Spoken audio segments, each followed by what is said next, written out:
Welcome to another episode of the Tower 26B Racer Podcast. I'm Joe Minsky here once again with Coach Gerry Rodriguez. Coach, we are back in studio. This is exciting. I can't wait. Every other Wednesday, I look forward to these things. How you doing, buddy? I'm doing good. And you know, I look out your window here, and it's so different than it was exactly 1 month ago.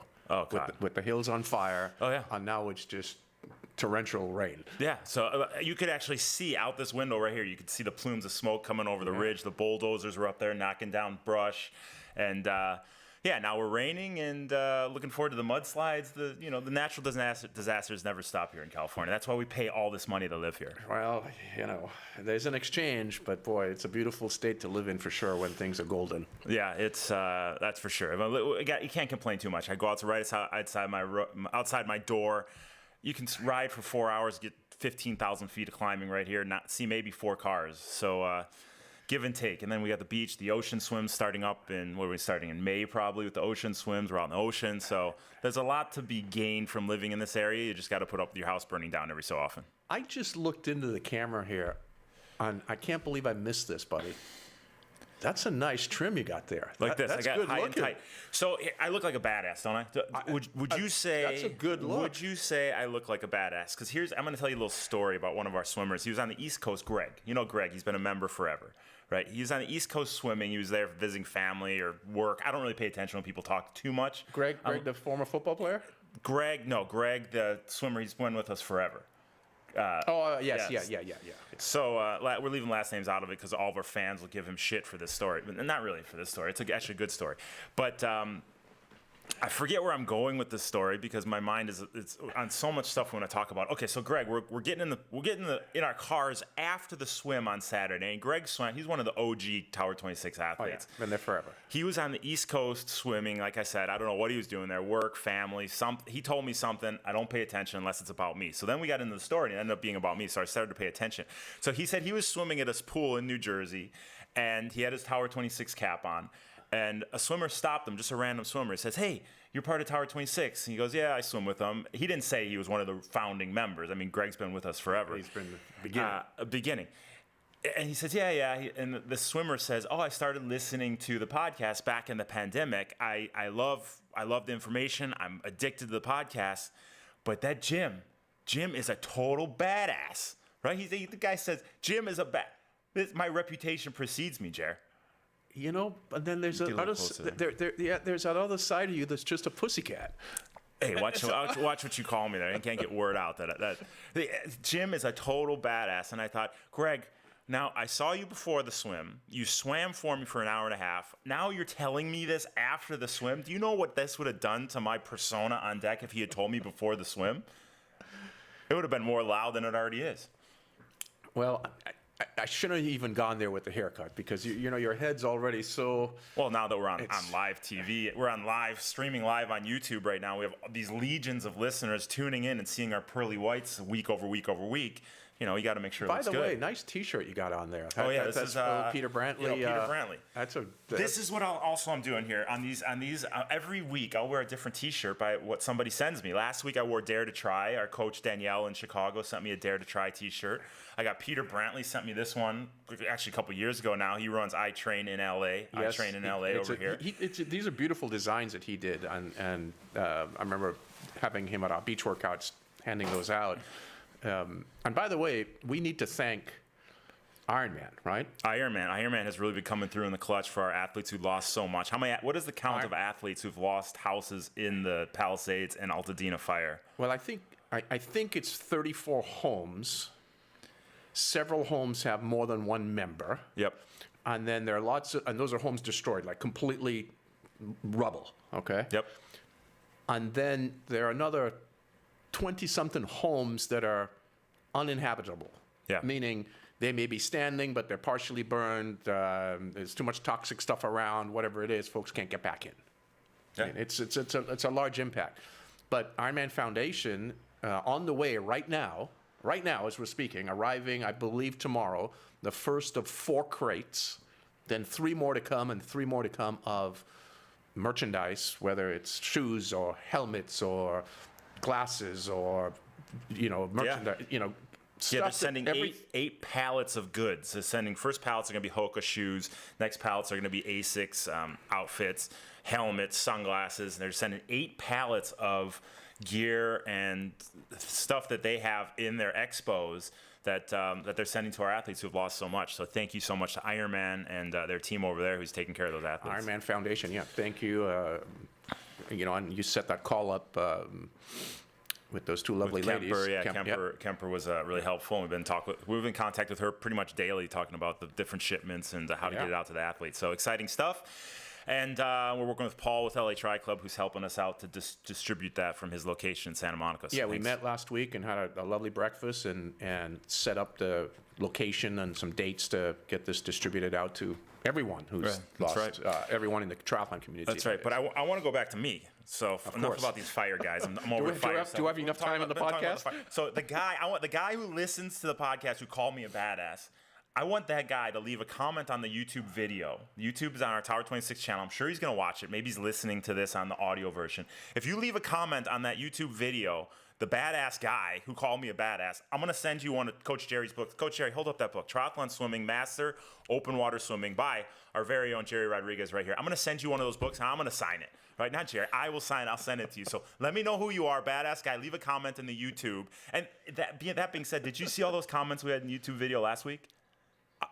So I get a copy of those when they come in, and I started seeing those. I go, what the heck is going on here? We're getting comments, baby. We're getting a lot of comments. There's some are nice and spry. They're digging into yours truly. They're talking about the education that we're providing in these episodes. So leave comments.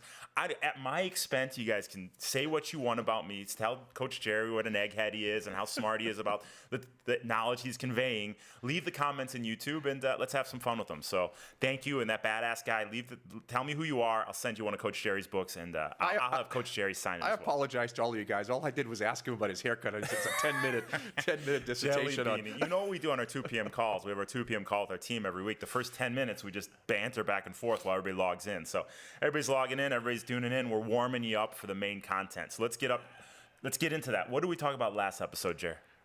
Well, we went through all the devastation that's going on, unfortunately, and the wonderful support that we've been receiving. And a thank you to the multitude of organizations, as you know, that's helped our members and continue to help our members.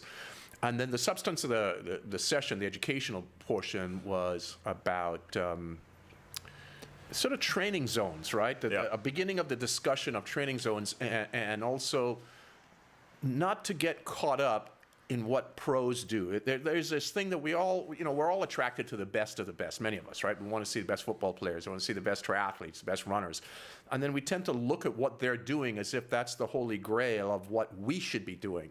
But there's a big difference between us mere mortals and the immortals, using that just as a sort of a touch point for us to, their training regime of 30 to 40 hours a week is a whole lot different than 99.9% of the population of triathletes. So we have to be careful when we start reading and listening to what professional athletes are doing or what their coaches are talking about.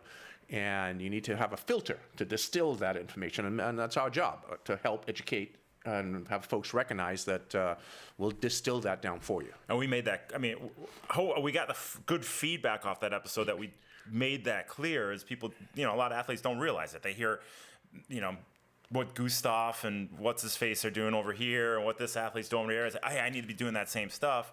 We came clear, concise, hey, this is what you guys should be doing. It shouldn't be what everybody else is doing. It should be what you specifically need in the time available that you have. So thanks for making that clear last week. And we got some great feedback through the YouTube comments, through the comments on our Instagram channel. So keep those comments coming, and that we thrive off those things. So thank you for giving us that feedback. Now, I took a little stab last week at, at that coach, right? Yeah. And what Alexander Boo. Is that his, Alexander Boo, yeah. I love listening to him, by the way. Yep. He's a scientist. He's coach secondary. He's a scientist primary. So we have to understand the distinction. I think he's very good at what he does. I just got done listening for the second time to a podcast that he just did on Peter Attia's show called, I want to make sure I read this correctly, Optimizing Endurance and Performance. Right. That's on Peter Attia's show called The Drive. Episode number 331. This is probably on a high level and a level that's also too detailed, but the best educational information I have yet to read or listen to regarding endurance sport. Yeah. I listened to the whole thing too a couple times, and very interesting. We have a lot of takeaways. We're going to break that down in greater detail as we get into the show. But what are we going to talk about besides that on this episode as we go in depth into our training, what our athletes are doing in addition to that podcast, and whatever else we might be talking about? Well, I think we need to carry on the conversation that we started about building capacity, Coach Jack's term, and what capacity building looks like, what building out our engine looks like, what training sessions need to, what the complexion could be, should be, especially as we start ramping up. Because it's real easy to get carried away, right? Mm-hmm. Especially at the beginning of the season when you're a bit fresh, you've taken some time off. So yeah. Well, before we get to that, one thing that you're going to find out in that podcast that we're going to talk about is how many grams of carbohydrates these guys take an hour. Stunning, right? It's unbelievable. But that brings us to Precision Hydration, who is supporting our show now.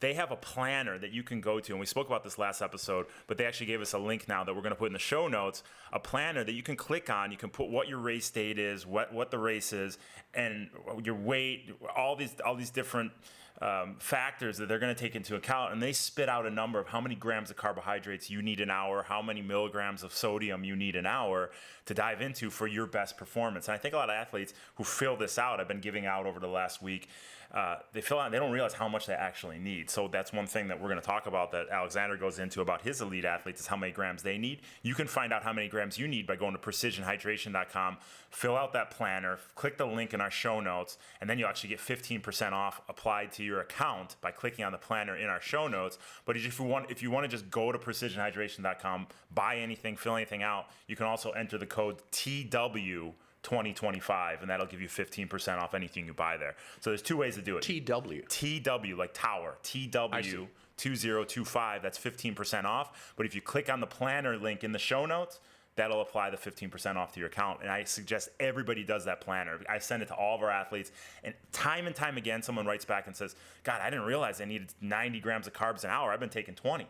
And as we'll talk about in the podcast that Attia and Boo do, it's so crucial that you have the correct amount of carbohydrates in your system for optimal performance. So go to precisionhydration.com, fill out that planner, TW2025, or click on the link in the show notes, get your discount, and let's know exactly what you need for your specific makeup for your specific race. I'm glad you brought this up. I actually forgot to write this into our show notes that we both have for this episode. I was reading their recent newsletter, so I got put on their newsletter, Precision Hydration. Yeah. And it's on hydration for the aging athlete, which, as you guys can tell looking in here, I'm advanced in age. Come on. And it's helpful because the intake and uptake and the necessary ingredients for perhaps a 20-year-old is different than this guy that's 40-something years older than a 20-year-old, right? Totally. And it was a good read. It was good. I found many newsletters of entities. You could tell the ones who spend quality time putting together good educational material and those who don't, these guys do. Yep. Yeah, they really dive into it. And we've had Andy on the show a bunch of times. He talks about all their case studies. They're really students of the sport. They're students of nutrition. They just want to see. They know that if you want to have a successful product, it's got to be effective. And like I said last episode, it's the most effective product I've ever used. So precisionhydration.com. That's the plug for them, but we also believe in the product. So what do we want to get into first here, Gerry? Well, let's just sort of continue along on that coattail of why don't you talk about what you learned in listening to the Attia show with Alexander, right? Yeah. Regarding hydration, because I was shocked. Well, I want to talk about... And where I want to go with this is, what was the number of grams? Why don't you... Well, I'm talking about carbohydrate intake. Correct. Yes. 160 grams is something that Christian Blumenfeld takes in and Gustav Wiesen take in per hour, 160 grams. So a typical gel has anywhere from 25 to 30 grams of carbohydrates, right? So I'm no math major, but if I divide 160 by 30, a little over 5 gels an hour, right? So 5 divided by 60, that's every 11 to 12 minutes they're taking a gel or whatever is equal to that in grams of carbohydrates. Yes. That seems to me excessive. And the question I have, which I'm surprised Peter didn't ask it, right? But it's probably because Peter did not watch the Ironman. We both watched Christian throw up for about 10 minutes nonstop on the bike, right? Yep. I'm curious to know how much of that, was any of that related to too much intake too quickly? Yeah. Or was it related to sometimes when you swim in salt water first thing in the morning, if it's too turbulent, your vestibular is, if it's totally sensitive, you can get nauseousness. That's me. Exactly. So that's what happens to me in the heat. We have to be careful. I mean, we have scientists putting out this information of this an extreme amount of carbohydrate demand, right? And like anything else, to me, I look at this as training load. Do we just go to training load that we want to end up at, or is this sort of a gradual build towards training load? Well, it's two things you're saying here. Is the first thing is conditions make a difference, right? If you have that type of heat, that type of humidity, there's less blood going to your stomach to break down the calories that you're taking in, because more blood has to go to the skin to cool the skin down, right? That's the easy way to say it. So you can't take in the same amount. Man, you sounded halfway intelligent there. Let me say, there is something in this brain, right? It's not all meat and whatever else that Neanderthals did. So your blood has to go to the skin to cool the skin, to keep keep the core temperature down as much as it can, so there's less to go to the stomach to break down those calories. So you can't have the same type of intake in those conditions as you're going to have in ideal conditions. I think for what they're talking about, it's mainly for ideal conditions. And the second part is exactly what you're saying. Just like training, you don't go from running 2 miles to running 20 miles. It's a slow build, and you're adapting as you build. Right? You can't all of a sudden go from absorbing 20 grams of carbohydrates an hour to 120 grams of carbohydrates an hour. You, Mr. Candyman, you've sat there and you've eaten too much candy at 6 p.m. after you eat dinner, right? You take that whole bag of jelly beans, you eat the whole jelly bean, you're just nauseous and sick to your stomach, right? It's those little gold wrapper things. What are those called again? I don't know. Hershey Kisses. Yeah, so you eat too many Hershey Kisses, you get this nauseous feeling. But if you just were to add a few Hershey Kisses a week, eventually you can go from 2 Hershey Kisses to 50 Hershey Kisses, but it might take 36 weeks to do it. It's the same thing with us. Gels are sugars, right? You overload the system with sugars, and your body's not adapted to processing those sugars. You're gonna get nauseous. You're gonna get sick to your stomach. You might even puke. But if you slowly overload, adapt, eventually you can train the body to absorb more and more carbohydrates month over month. Year over year. I would like to see more science and more studies, more than the science done, because they actually used a good reference going back to the Lance Armstrong days. Remove the special ingredients of nutrition that cyclists at that time had. Let's call it nutrition. They're special things that made them perform well. Yep. Peter said he interviewed Lance, and what did Lance say? He would say, he didn't even pay attention to how much they were taking. Exactly. They ate and drank when they were hungry and thirsty. Right. There wasn't really any science behind it. And Peter's take was he believes their carbohydrate intake was less than 60. Okay. Right. So now we're asking to have a demand of almost 3 times that amount. Yeah. It seems excessive. And I'd love to learn more about it. Well, so for what he was saying in this, and they had a very long, this podcast was 2 hours. They have a very long way to talk about everything that we talk about, podcast over podcast, on deck, in our 2 p.m. calls. Everything they said is what we believe. It's the same stuff that we're preaching over and over and over and over again. But they had a very scientific way to say all this stuff. He was saying if you can get in maximum amount of carbohydrates that your system allows, your body's going to turn to those carbohydrates before it turns to anything else, because your body has oxygen, it has proteins, it has fats, it has carbohydrates, right? You're always burning something. You're always burning some fats, you're always burning some proteins, you're always burning some carbohydrates. But the more carbohydrates it has, the more it's going to grab the carbohydrates, right? It's like if you're building a fire, right? If you have a fireplace and you throw in 2 huge logs and then a ton of kindling, it's going to take that kindling first, and it's going to burn up that kindling. It's going to burn a little bit of those logs. I'm not using houses in this example. I'm just using the fireplace chair. It's going to burn a little bit of those big logs, but mainly it's just going to burn up the kindling. And so the kindling if you throw in more and more kindling, the carbs are the kindling. You throw more and more kindling, it's going to keep burning that kindling while simmering the big stuff, but it's still going to take that kindling. Those carbs are the kindling. So the more you can add in, the more it's going to grab that kindling. I like this analogy. Right. This is a good one. I'm trying to make it. So if you can keep upping that kindling, upping that carbohydrate intake, it's going to save those big ones. It's only going to simmer those big ones. It's not going to burn the less efficient proteins and fats. It's going to burn the carbohydrates. And that's at the effort that we want to hold in these races. That's the fuel we need to turn to. So this would be interesting. I asked about this in the last show also, since you now have your sponsor with Precision Hydration. Hey, our sponsor. Well, right. Your wonderful relationship. It would be helpful to talk to their scientists about this uptake of carbohydrates at this massive amount. Yeah. Because there's a whole there's weight things to somebody that weighs 130 pounds versus somebody that weighs 175 pounds. I mean, there's heat is a factor. I mean, there are many different variables, I think, that we have to be, rather than throwing numbers out. Exactly. You can't just not one size fits all. That's why that planner I was talking about, it takes your weight into account, it takes your height, it takes your sex, and it spits out a number. I'm not going to have the same demands as, someone like Rebecca Martin, right? Even though we both want to hold 85% of threshold for the effort for the race that we're putting out, her demand is going to be much less because she's 90 pounds lighter than I am.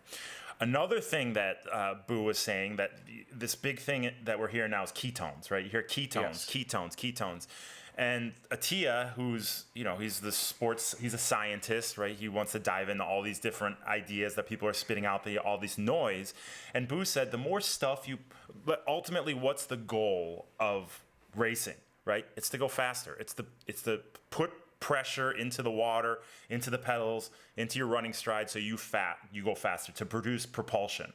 The more stuff you put in your system, the more your body has to work to break it down, which takes away from that propulsion. So he says, all this stuff is noise. You need carbohydrates, you need electrolytes, sodium, and you need hydration. Anything else in the system is taking away from that propulsion, and you're limiting your output. So minimize what you're taking in. Don't succumb to all the noise, and take in what's right for you. So those peanut butter and jelly sandwiches that I used to eat back when? Peanut proteins, fats, all that kind of stuff just adds to distracting the body from the main purpose. So no more peanut butter. I thought the episode was very, very good. It's dense, it's detailed, but I thought it was outstanding. He did a much better job than what I thought we did. Well, I'll say I did. I'm not going to pull you into my mistakes. We had Gennadius on, right? Yeah. And I think you need to be able to frame questions more carefully. And because Peter is much more, adept at understanding the foundations of all this science, he was better able to ask carefully crafted questions that I felt that I wasn't able to do when we had Gennadius on. So So sorry, go ahead. No. So I felt that for me, this is a really insightful podcast with a tremendous amount of detail to it. It was wonderful. I encourage everyone to listen to it. It was almost too much detail you can't get. The first hour and 22 minutes, I looked at right when the timestamp was. They go through all this terminology. A lot of it is, in my opinion, a lot of it's unnecessary. Too much terminology to get lost in the words. What I summed it up was efficiency. You got to focus on being an efficient swimmer, an efficient cyclist, and an efficient runner. And if you're not efficient, you're creating drag, you're creating unnecessary movement within those three disciplines or whatever discipline you're taking on, you're not going to be able to achieve your true potential. So I agree, but I thought that some of the detail was necessary because of many of those protocols, such as explaining VO2 max or many of the things that they went into. I thought it was helpful because of how the protocols are done. And anyway, rather than you and I rehearse, regurgitating somebody else's podcast, you guys go listen to it. Let's have a discussion on it. in more detail. But let's talk about our stuff. It's good talking points, though. They're good. It's a good learning points, and like I said, it's stuff that we believe in. So let's talk about our stuff. Where are we at? Well, we're in, and I love this word, this capacity building phase of our training. Coaches call it your aerobic phase, your base building phase, your foundation phase, whatever you want to call it. It's where, a lot of the train tracks are laid, right? So you can then carry, transport, many things, many different opportunities to make improvement. And we're now into our second 3-week cycle, right? Right. Just started that. So just in the foundation phase, how many 3-week cycles do we have? A minimum of 4. 4 3-week cycles in our foundation phase, which is our first phase of the season. It's not our first, we call our technical phase officially is our first phase, but our first phase in our season-long building is the foundation phase, 4 3-week cycles. Minimum. And it'll likely be longer this time. Certain reasons for that this year. But the fact is, we've just started. And what we've found, in my experience, Jim, and I'm sure it's the same as yours, and this is my 42nd year-ish. What year are we in? 42. You started coaching when you were 45? When you were 2 years old? Come on, look at you. Thank you. 42nd year of coaching, 1983. So whatever that puts us at. Yeah, 42nd I don't do year, math. You know this. We all know this. I don't do math. Come on. The eagerness, and especially in this sport, triathlon, where many of us are at a minimum A- personalities, at a minimum, right? Oh, yeah. Yep. Don't get me started. Super driven, all the A+ types. And we're eager to get started, and we want to do really well, and there's a desire to be successful and to show your stuff and to perform well. So that eagerness, at times we can get tripped up in maybe changing the protocols of a workout, if you have a coach, altering some of the things that they've given to you. And what I've noticed over the years is sometimes athletes want to maybe overcook some sets, whether it's in running, biking, or swimming. And in this case, for instance, the workout of the episode that we'll go over later on, this week, within this second 3-week cycle, this is week 1, we have increased the load. And the load load can be volume, right? Mm-hmm. It could be there are many drivers to load: volume, intensity, and Coach Jack used a great word, density, right? How you prescribe that intensity, at what effort level, and you have a variable of rest. You can give less or more rest. So there are ways that you can dish out training load. But the fact was, we increased the volume of our main swim sets this week quite significantly from 3 weeks ago. Mm-hmm. But we carefully asked our athletes to turn down the intensity portion of 2 of the 3 segments of the main set. So the main set had 3 specific segments. Let's say one segment was 10 minutes. The first segment, in fact, was about 10 minutes long. The third segment was 10 minutes long. And the middle segment, Jim, was about 20 minutes long, 25 minutes long. But we asked that the first and third segment to be at a much lower intensity level, and then the middle segment to be at a higher intensity level. And what we find, especially at the beginning of workouts, right, when you're fresher, it's easy to sort of want to let the reins out and go because you're fresh and the eagerness and wanting to do well and all the things we talked about. But it's super helpful to keep the reins on and follow the prescribed efforts rather than changing those. And it's easy to change those when you're in an environment where you're swimming, biking, or running with some friends. Oh, yeah. Because somebody wants to push a little bit more, and it's really hard to keep that ego in check and go, wait a minute, I just got to hold back here. Because the athlete is thinking in the moment many times, and the coach is seeing the forest, right, rather than just a tree in front. So it's helpful to be able to frame or understand the framing of workouts and not alter them when coaches, especially at this time of the season, lays out a foundation for you of what the complexion of that workout should look like. Yeah, you find that, and we spoke about this last week and on the 2 p.m. call, is that a lot of times the group dynamic, all of a sudden the competition kicks in and we forget why we're there. We're there to become the best machine overall that we can be. Whereas the group, you say, oh, this guy, I got to be on this guy's feet. He's swimming 110 per 100. I got to be 110 per 100 at 80% effort You're not a 110 swimmer at 80% effort. You're a 120 swimmer at 80% effort. But because you're with the group, that change in effort that you shouldn't be executing, that could screw up the whole rest of your workout. So that's where having a coach on deck to keep you in line, especially in those group workouts, is crucial. And that coach has to be actively engaged. The coach can't be here doing this. Oh, let me text Mary Jane and talk about our plans on Friday night. The coach, you said it last week. There are a lot of those when you're coaches on deck, around. You're you're in flow, man. You are like, boom, boom, boom. This is this time. This is this time. You're too fast. You're too slow. But you're on top of things. You don't have time to be doing anything else but coaching. Just like the swimmers in the water are swimming, you're on deck coaching, and you're keeping people honest as to what the realistic times should be. I drove down, almost 2 hours this morning to coach a workout, from Santa Barbara, 2-hour drive down. First session, almost 38, 40, almost 40 people in that first session, right? Second session was smaller, at 17, but still a large group, and it's easier to get caught up, to your point, in the group dynamic. And I don't have a problem at times. You mentioned a specific time there, like 110 per 100, which is reasonably fast, or quite fast. For triathlon swimming, at the elite level in swimming, it's fairly pedestrian. But triathlon swimming, it's a fairly fast pace, 110 per 100. It's okay at times to think about trying to nail a specific time, providing there's a very high level of efficiency to it. So you want to try to keep up with somebody. Forget about what the time is. If the outcome gives you 110, that's great. But if you're able to stay highly efficient, which ultimately keeps heart rate low and heat down, right? Yep. That's really helpful. So that's what you should be targeting, especially in the easier swims. Let the output, the outcome, the yield, the performance time, whatever words you want to use to measure it, the measure of how you did, take care of itself. But focus on high efficiency, super high efficiency, especially when coaches, in swimming, especially when coaches ask for lower efforts. It's your opportunity to really, really work on excellent technique. On the foundation, I want to come back to this because it's so important.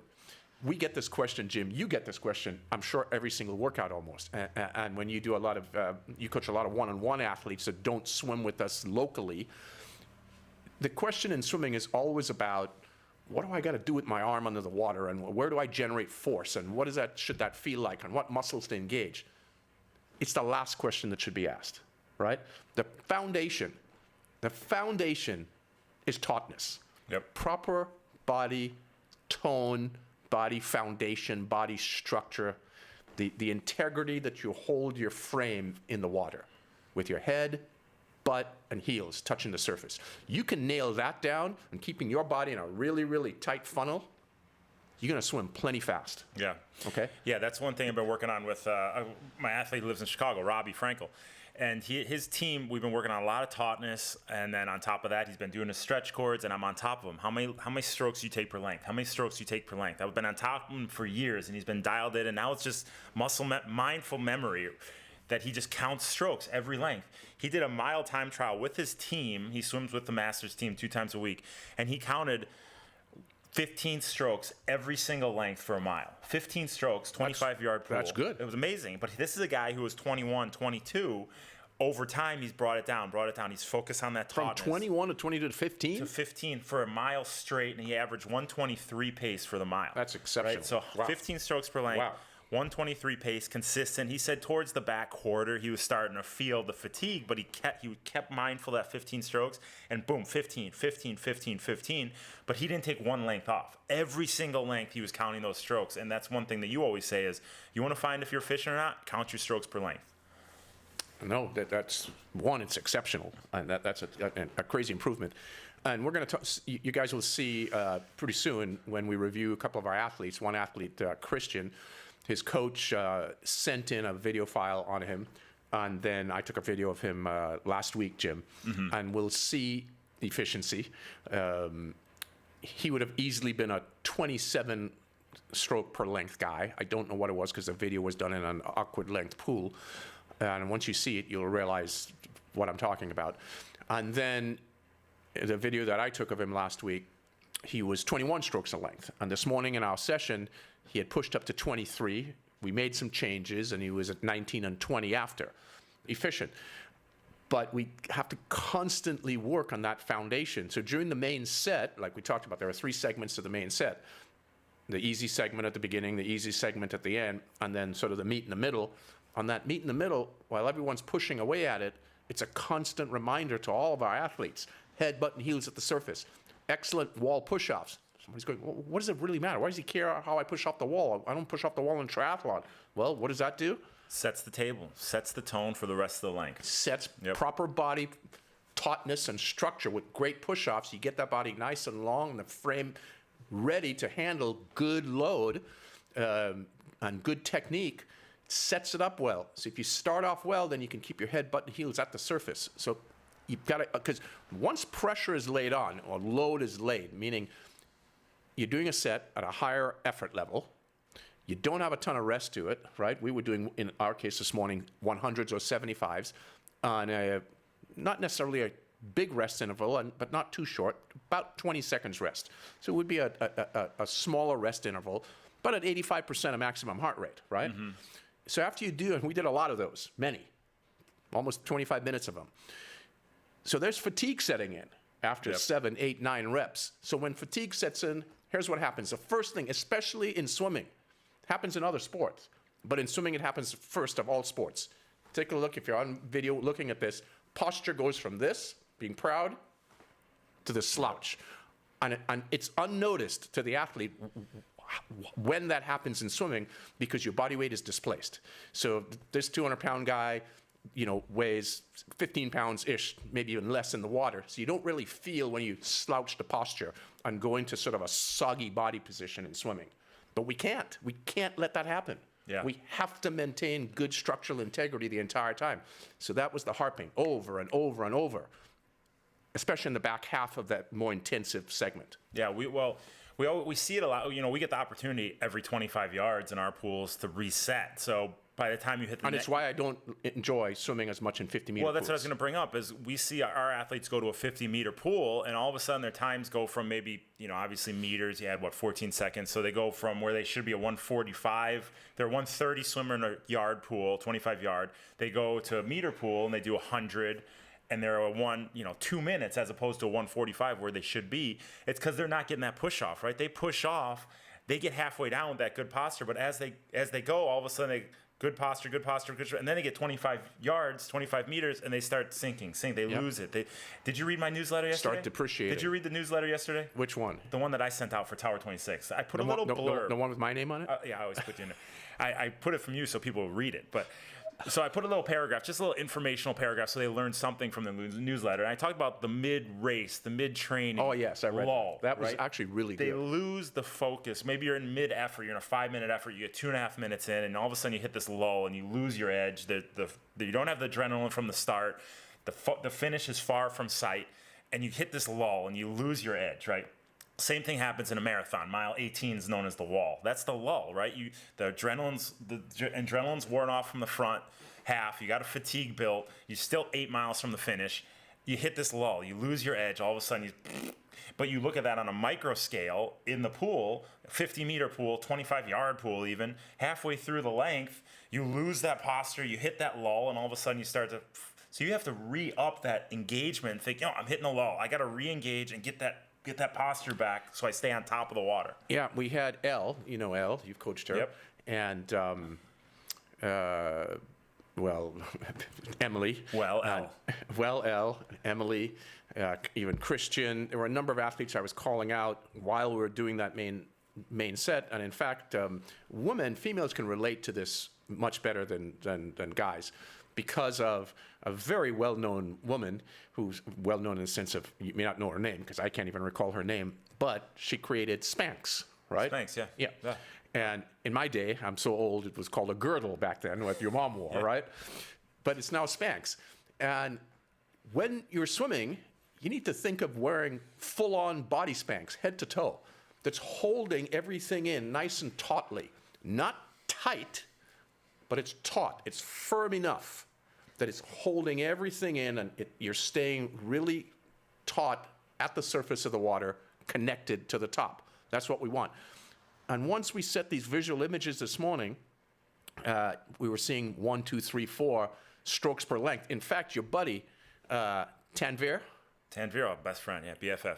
Your BFF I took a look at Tanvir at 27 and 28 strokes of length. Had to put a pin in his main set. It's time to stop. And by the way, see, I see that, and I tell him, put on your shoes, go run. You're not in my pool. Get out of here. well, I give him a chance before I grab the shoes. You're on the same page that you'll do that. But it's and this is a good reminder to athletes and coaches.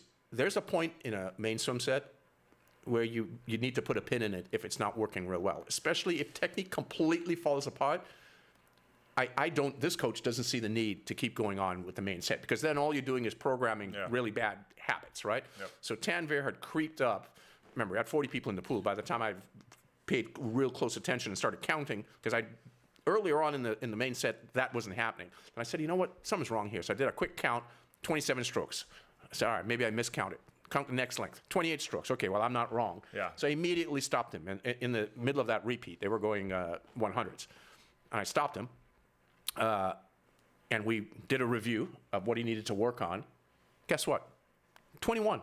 Yeah. 21. That is a total loss of focus on tautness and complete. I mean, I call it waving to the queen. His hand was or the queen waving. His hand was all over the place on the water swimming. So everything started falling apart because the stress gets put on.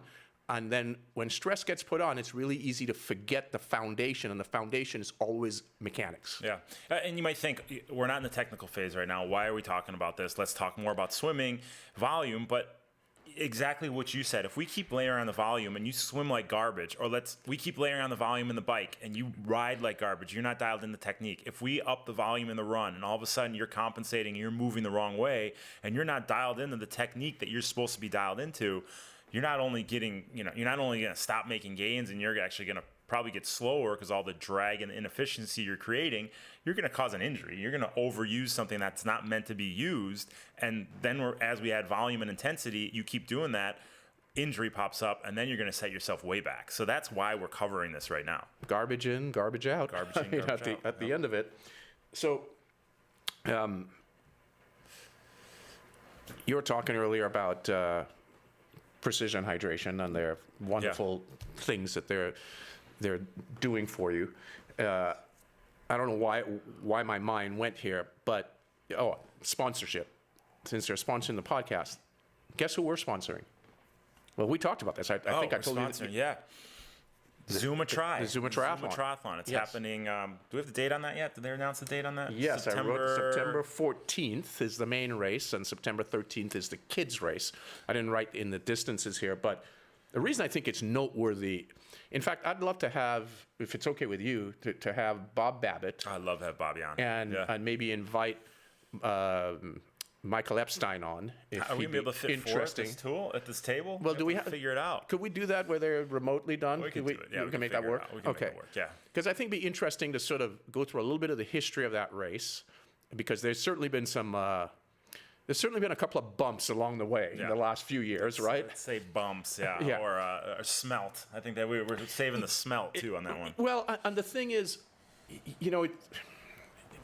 life's about a series of managing friction, okay? And it's how we manage friction, okay? Yeah. I mean, business, you run whatever business you're in. We happen to be in the coaching business. But whether you're running Microsoft or you're running a little small business like Tower 26, at the end of the day, you're just managing and dealing with people. And stuff happens. And it's a matter of how do we work through that stuff when it happens.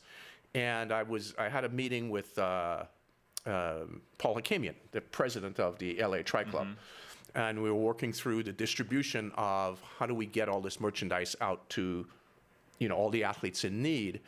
And we got on the conversation of talking about races and supporting events and so on. And then the discussion went into, sort of the Malibu Triathlon that's now the Zuma Triathlon. And, there's different points of view. And what I tried to get across to Paul was, I don't really like to get into the detail of he said, she said stuff.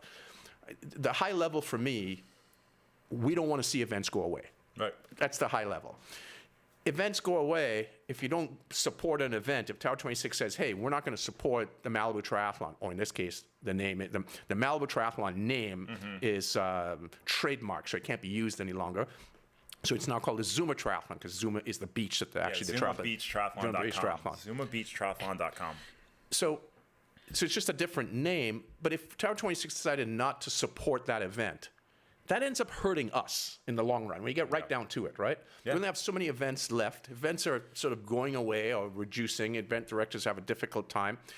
So I think it's in our best interest, all of us, to support our local community events.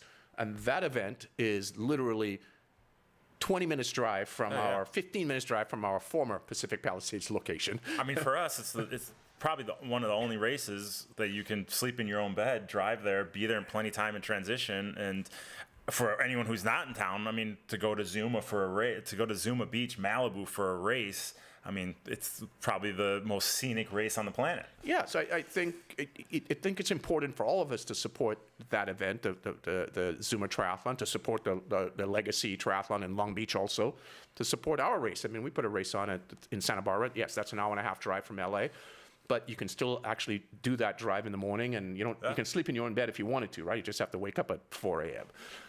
I've done it plenty of times. The point is, let's have Michael on if he's interested. That's the thing. I would like to get Michael on. Bob Babbitt of Challenge Athletes Foundation, who's going to be the main benefactor of the Zuma Beach Triathlon. So it's zumabeachtriathlon.org, not .com. So it's zumabeachtriathlon.org. So we would love to have those guys on. But you're right. I mean, everybody gets caught up in their Ironman. They want to do their half Ironman. But the reason those races are there is because of these races that started it all out, right? You have the Legacy Triathlon in Long Beach. You have the Zuma Beach Triathlon. You have the Santa Barbara Triathlon. And if these smaller races go away, there's nothing feeding into the bigger races. So we need to make sure we're supporting these races and taking them serious and making sure that, hey, I'm going to be part of this because sure, I want to race and I want to toe the line and show what I can do, but I also want to support these race directors and these companies so they don't go away. So we keep having these local races. And there's always going to be friction. Always. That's just life. There's going to be friction. You have friction. If you haven't had a fight with your wife yet, I want your marriage recipe, okay?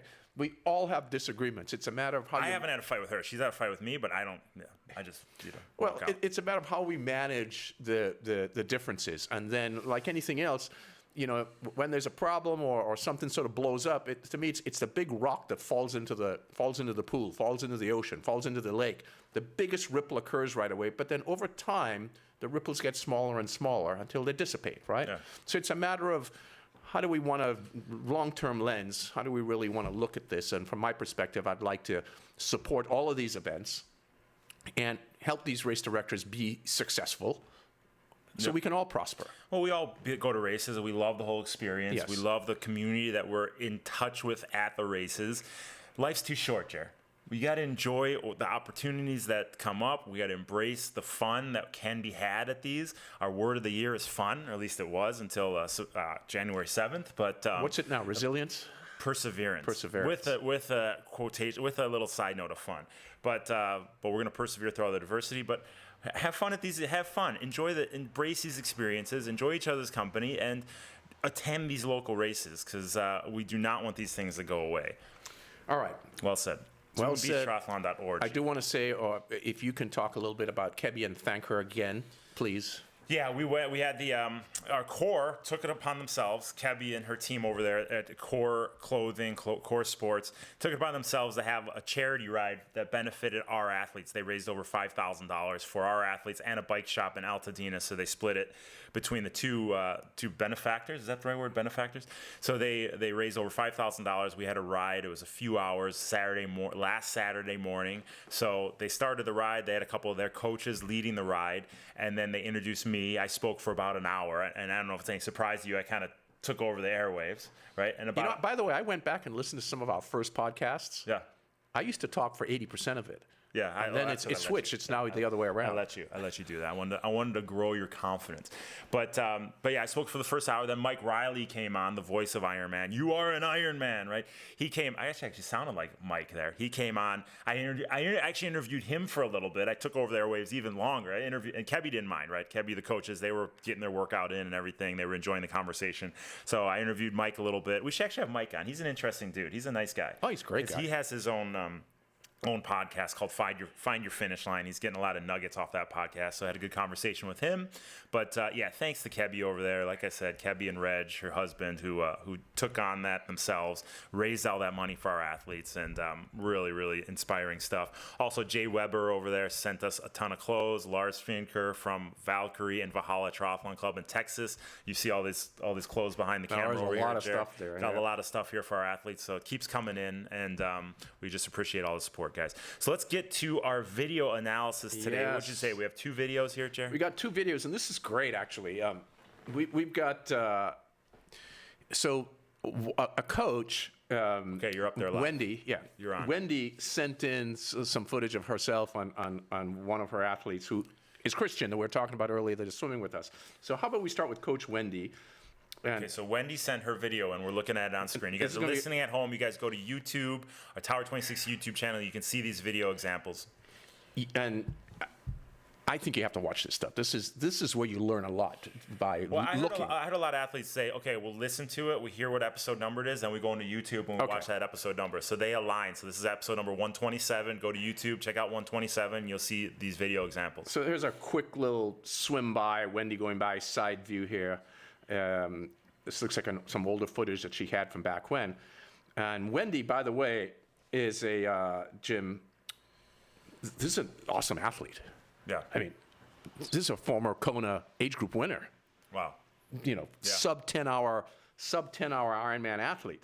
55-minute swim. I believe she's somewhere around 5:30 for a ride and 3:20 something for a run. This is a good athlete, right? Yeah, you can tell. So here's a side view of her swimming. Now we're in sort of half speed here. Now I want to nail down a couple of things here that Wendy is sort of exceptional at. And there's the first one right Jerry's there. drawing on the screen right now. He's got a yellow line straight across the screen. What do you see here, Jerry?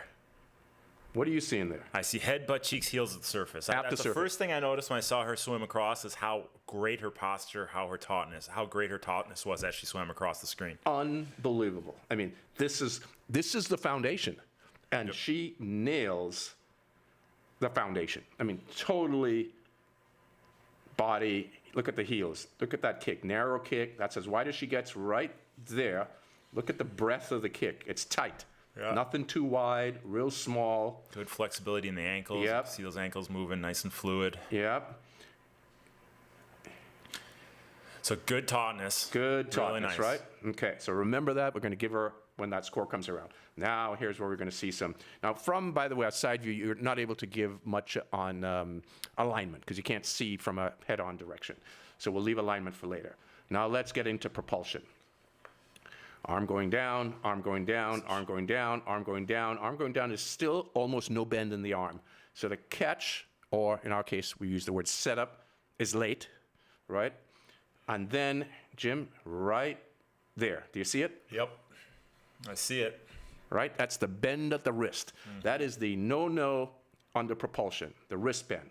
So she has an inward bend, so the angle from palm to wrist is less than 180 so she's degrees. Breaking right? her wrist. Breaking the wrist. As Coach Megan always says, fish don't have wrists. Fish right? don't have wrists. Swim like that's one paddle from the elbow to the fingertips. And then, as we go through, we'll notice that the hand then gets right in here, and I'm doing this in slow motion, floppy and sloppy. Floppy, you see it? As it comes through the stroke. Yep. So the bottom of her rib cage. So the hand starting from the top of her chest all the way back, look at the wrist, floppy and sloppy, right? So all the water she has grabbed, when she eventually started to grab the water at the front of her stroke, she lets go of it because she gets sloppy and loose with her engagement in the back half of the stroke. The right hand is much better, much, much better, and just loses a bit right here towards the end, and in fact, you can pick it up there again with some floppiness of one of the fingers. Now, the reason I'm going into detail with her about this and picking this apart, because this is not that good. Yeah. But this is a 55-minute Ironman swimmer. What does that tell you about propulsion relative to tautness? Secondary. It's absolutely secondary. You nail down the beauty of what is here, right? Why is this not drawing on? Come on. The beauty of this line head, butt, and heels at the surface. Nail that down every single time. Hold your body with wonderful posture like Wendy has, and you're going to swim pretty darn fast. Yeah. Well, you can get away with. Are you showing her from another angle? Is that? I'm going to show it from a. You can, and we'll. So let's do a quick little other side view. Let's watch this because I have thoughts. Okay, so we have a side view of Wendy. It's a little closer onto her face and front end. Yep. And I'll run this through quickly. You can tell in this video that she has work to do in the propulsion. You can see that she's kind of slipping through the water. You can get a little more purchase per stroke. Is that what you're going to talk about here, Jay? Yeah, it's perfect. You've nailed it down. So we can just quickly... She's what you call petting the kitty. There's no really engagement under the water. Whereas if you're really engaging the lats, you're getting the elbow up, you're pulling that water front to back, you're really going to feel those lats, and you're going to feel the work you're doing with the muscular system. And I would assume when Wendy gets out of the water, she's not feeling much in her lats. Exactly. And probably a fair amount in her shoulders because there's a fair amount of pressing down, which we'll see in the next video of her. But if you look at and this was shot a little too close, Wendy, so it's hard to get full body view here. But the hand, as it's exiting down there at the bottom, you'll notice it's soft and floppy right there. Let me draw on that so you can actually see what I'm talking about. Yep. As that hand is going by. She's getting the mid-stroke lull. Speaking of the total, lull, she gets the mid-stroke lull, Gerry. The lull is, who would know when I wrote that paragraph, it was applicable to so many different areas. And then here you see it. Here's the hand coming in, and then it's going to get a little soggy. Yeah, it looks like she's a little close to the center line in that entry. I don't know if we get another view. So we'll get a view from the front. So now let's take the front view. Front view. Here we go. Wendy from the front. Thank you, Wendy from the front. And I'm going to try to blow this up a bit, if that'll hold. So did Daddy call it right or what? Look at a little crossover. Oh, I see the mistake. I got the wrong video put on here. She's obviously doing fist swimming here because the fist, if you notice, let me try and blow this in. Okay. So you can see the hand is closed, right? Yep. Fist. So she's doing something. This is a fist drill, probably demonstrating for one of our athletes. But this is a perfect example of one of the propulsion errors that Wendy has. Look at the arm. Yeah, she's straight out from her shoulder to the bottom of the pool, just straight, and there's no bend in that elbow. Exactly, and we want an angle. Well, that's horrible. Yep. We want an angle. At this point in the stroke where the hand is down beneath her chest, Wendy, you want to have the elbow bent, lifted, elevated, so that elbow would need to be higher up here somewhere. If we looked at you from front, you should be making like a half diamond with your elbow to finger. Is that what you're saying? So we should have a little half diamond shape. We're looking, and it's straight down from her shoulder down to the bottom of the pool. Her arm is straight. We would want to see more of a half diamond, more like that there. I mean, you see more of it in the left arm as she comes through. So it starts late, but Wendy has good torque, good body turn and connection. So there are a lot of really good things. So although she has these elements that she can work in propulsion, and her alignment is quite good. She stays within the channels. So scoring her, tautness, 90, 95. Go back to the pearly whites over here. Let's go back to me and you. Yeah. Okay. Where are we? There we are. Yeah. Okay. Tautness, 90, 95. I mean, it's beautiful. It's why she can swim so fast. She holds good body posture. In fact, Wendy's a former collegiate swimmer. Yeah. Okay. From what I read. Wendy, we haven't met. Would love to meet and chat sometime live. Alignment, excellent, 85.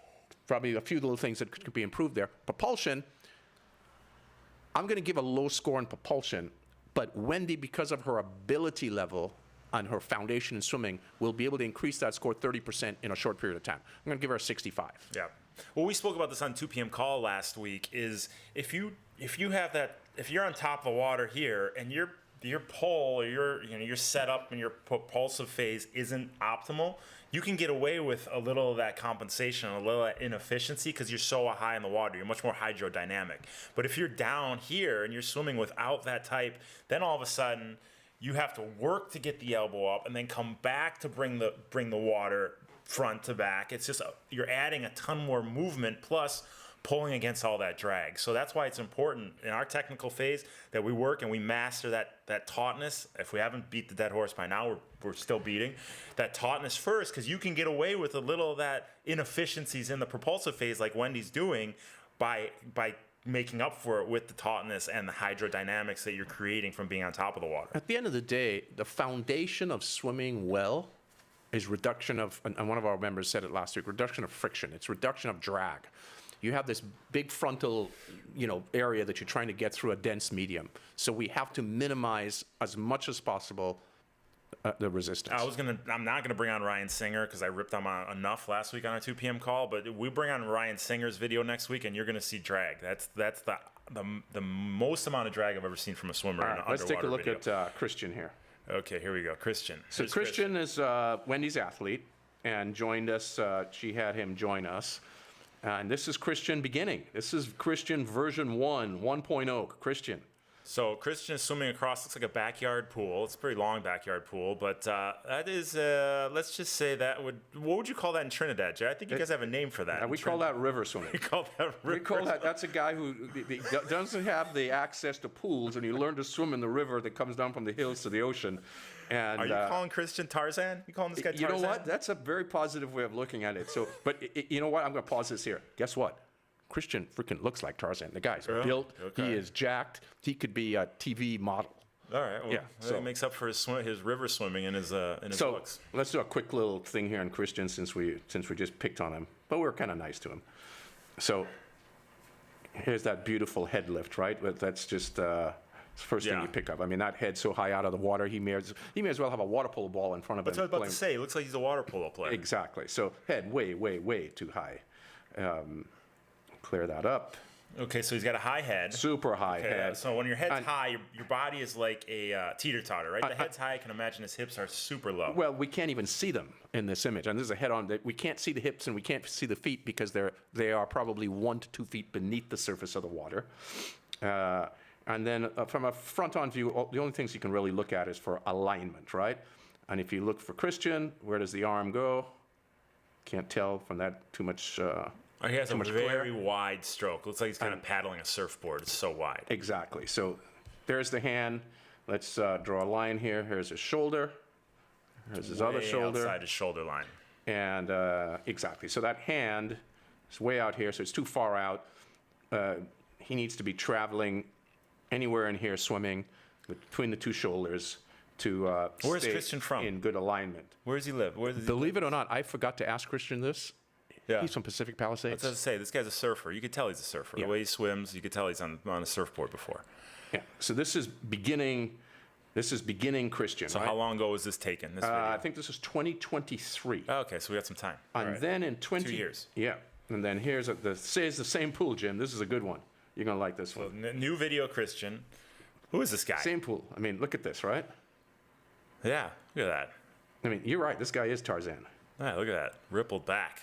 Total It's like rip. me when I swim. I mean, but look at the breathing pattern. Head down, head down, head down, finally turn. Head down, let's go again. So remember the breathing pattern, guys. You always want to breathe every 2 strokes. Never anything more than every 2. Never. He's taken every 4. It's every 4. And then again, you can see that big, huge lifting of the head. So let's go back and point out some things here that are really obvious. I want you to look. I'm still going to leave it in real-time speed. So we got a side view of Christian here. Side view of Christian. Right. And real-time speed, I want you to look at his legs. This is over kicking. Kick, kick, kick, kick. Kick, kick, kick, kick. And those Kick, big kick, leg, you don't want to over kick because those big leg muscles burn a lot of oxygen. If you're over kicking, you're burning a ton of oxygen. You can get winded really quick. Yep. So an extraction of oxygen. So a huge uptake in heart rate, and it doesn't deliver much propulsion for you. And when you lift your head as high as Christian does right here in this image, you will notice there's that head way up above the water. He's lifting it so the back of his head is touching the water. The rest of his face is out of the water. So he's full on turning his head around. And his head's high, hips are lower down, feet are lower down. We can't even really see because they're pretty far down there. I mean, you can see sort of one leg right here and the other one right there. But so lifting your head, that's a no-no. Now let's go to Christian. I'll tell you what a no-no is in that one. He's wearing board shorts too. And he is wearing board shorts in that, and that's a big time no-no. So that apparently those were in 2023. So fast forward now, beginning of 2025. And look at he's in our pool, El Segundo, swimming with a Tower 26 cap on. Yep, he's right? made big improvements. Wendy got him to improve significantly, and then he just joined us in the last month. I believe 2025. He's new with us, so he's 1 month in. And here's Christian right here now in the white cap. No way, that's not him. Yeah, could you believe it? And he's got a Speedo on. And look at that, a flip turn. Look at that. Yep, he swam with me on Saturday. He was there. All right, so I think this is deserving Swimming of one more in lane halftime. He Half swims speed. in lane 2 with us on Saturday. The guy was swimming 119s this Yeah, morning. exactly. All right, so here we are at half speed.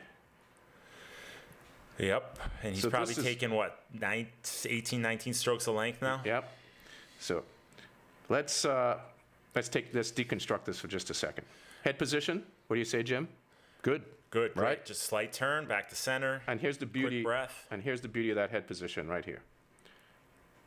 Here's that water line where half So his Jerry's cap is, writing a line across. Go ahead. yeah, straight across his head, where half his head is in the water and half his head is out of the water, turning. So he's right keeping across. one goggle. His down goggle is probably still in the water. All that's popping up is his up goggle, It's really, really good. right? And then Yep. quick head turn, right back to center. Good timing of the stroke. He's not pulling that lead arm too soon. Yep. Now here where the flaws come in.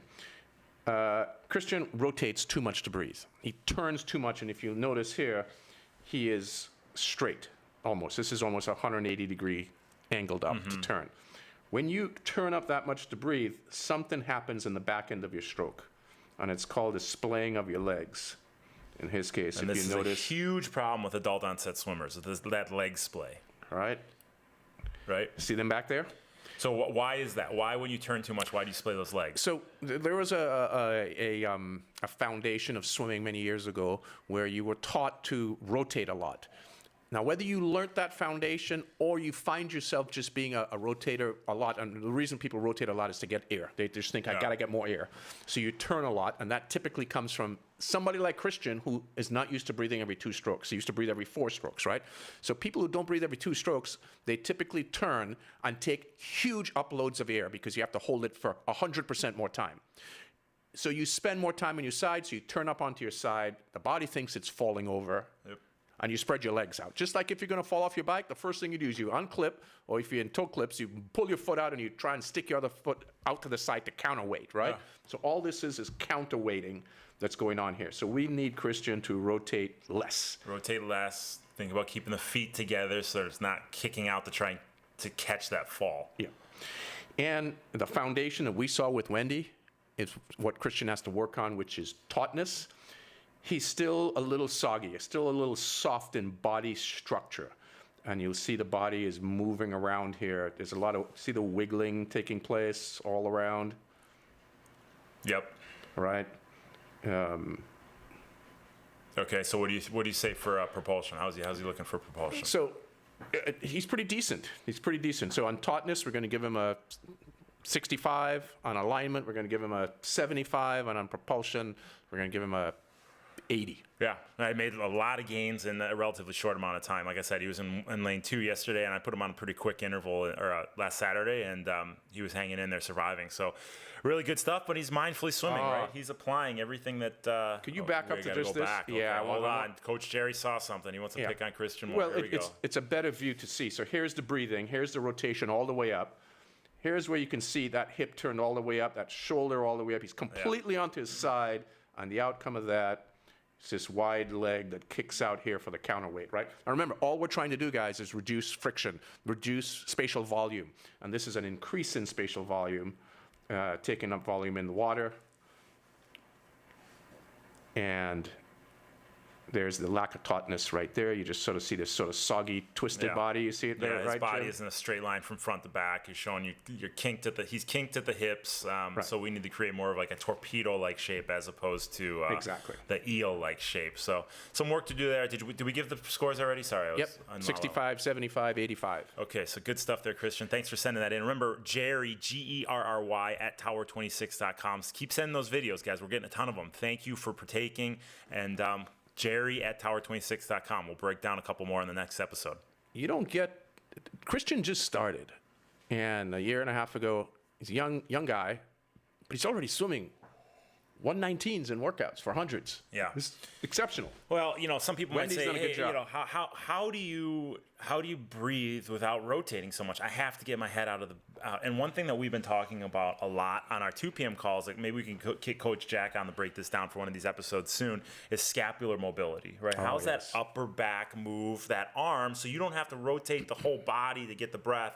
You can get the arm out, turn the head, and get it back in without the whole body, because like. like you said, if you push me, sorry, you can't see. You push me, and my leg goes out to catch myself. That's you swimming over rotating, right? I'm rotating too much. I feel like I'm falling. My leg goes out, and that's drag. That's like a parachute.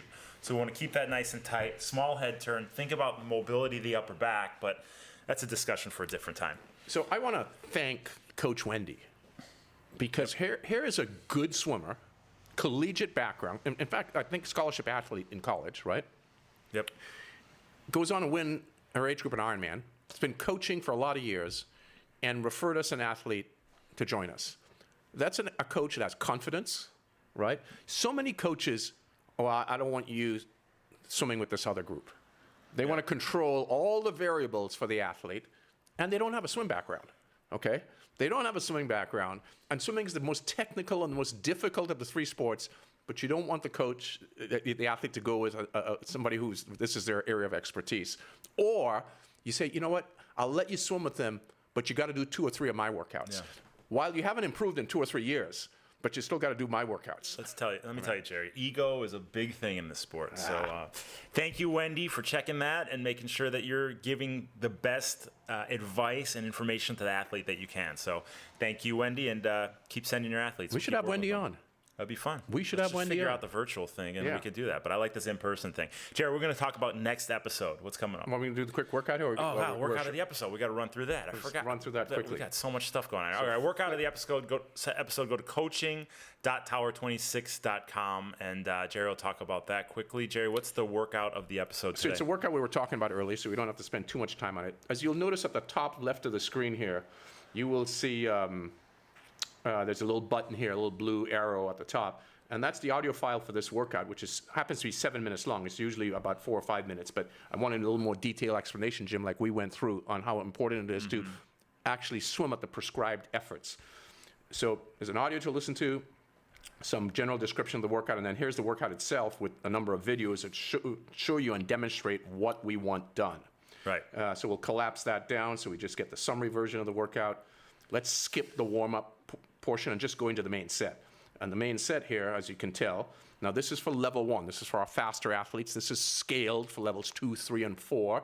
So it's an approximate 10-minute pull, right? In this case, it's an 800. It would be a 700 for a slightly slower group, 600, 500, all the way down to maybe a 400. But the effort is what's important here. It was at 70%. And notice the equipment: ankle strap, empty buoy, snorkel. Ankle strap, empty buoy, snorkel. We work on alignment at really lower efforts. That's the first segment of the main set. The third segment of the main set is the same thing again, and we went at a very slightly higher effort because the athletes are really warmed up by this point. But the meat of the workout's in the middle. This was 16 100s, or 14, or 12, or 10, depending on the level. We gave about 20 seconds rest only, and the effort we asked for was 85%. And we progressed effort 1 to 4. So each one got a little faster till you hit that 85% of effort, maximum heart rate, and then you sustained it for the remainder of all the reps until you got done at conclusion. And then we took a short break and then finished off the workout with a main set number 2, where we got rid of the buoy. Oh boy. Ankle strap only, exactly. But, so because this is demanding, ankle strap only and a snorkel, right? How do we create some success? Make the distance shorter, right? So these were only 25s. You have to engage hip flexors, engage core, engage hamstrings, engage lower back.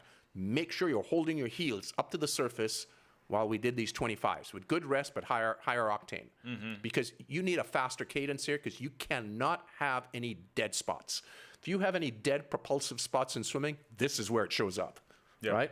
Because you start getting a pedicure.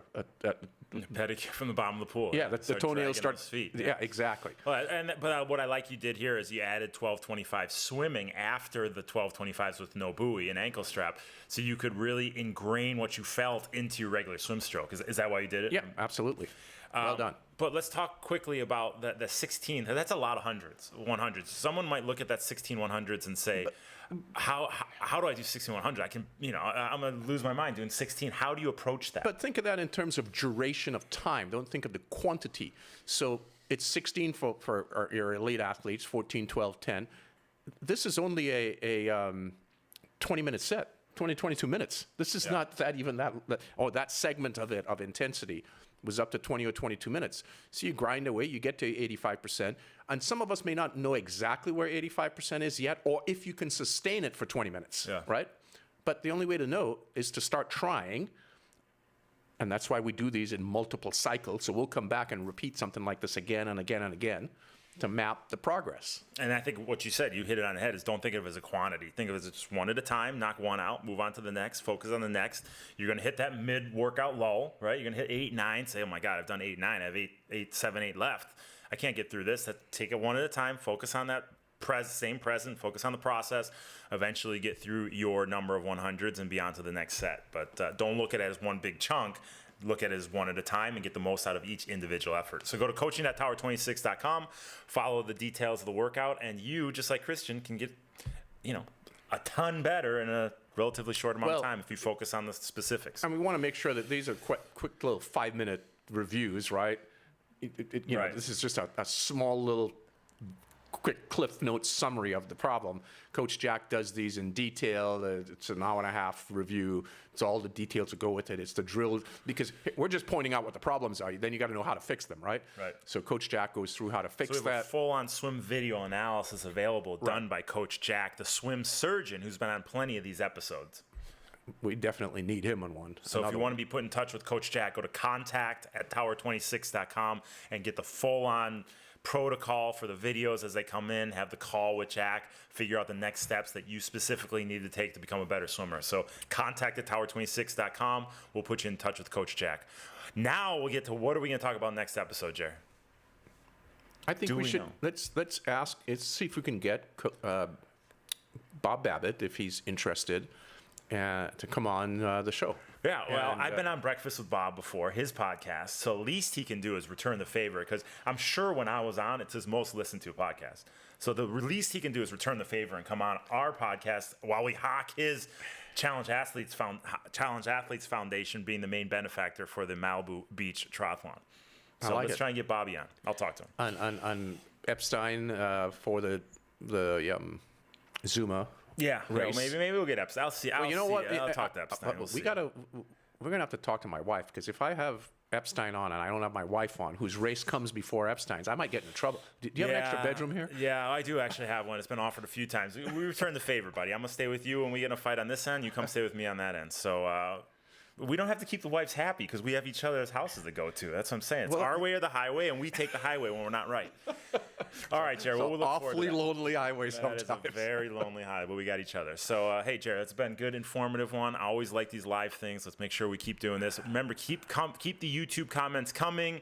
I love the interaction that we have with you guys, so keep those coming. Remember, if you're the guy who called me a badass, put a comment on there. I'm going to get you one of these books signed by myself and maybe this guy. But, Gerry, any final words from you? We good? No, thank you as always. All right, always fun stuff. Good. Thanks to Precision Hydration for supporting the show. For Gerry Rodriguez, Jim Binsky, the Tower 26 Speed Racer Podcast. Thanks for tuning in, everybody. Bye.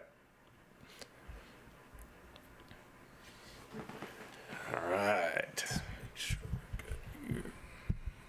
Hang on. Stop streaming. There we go.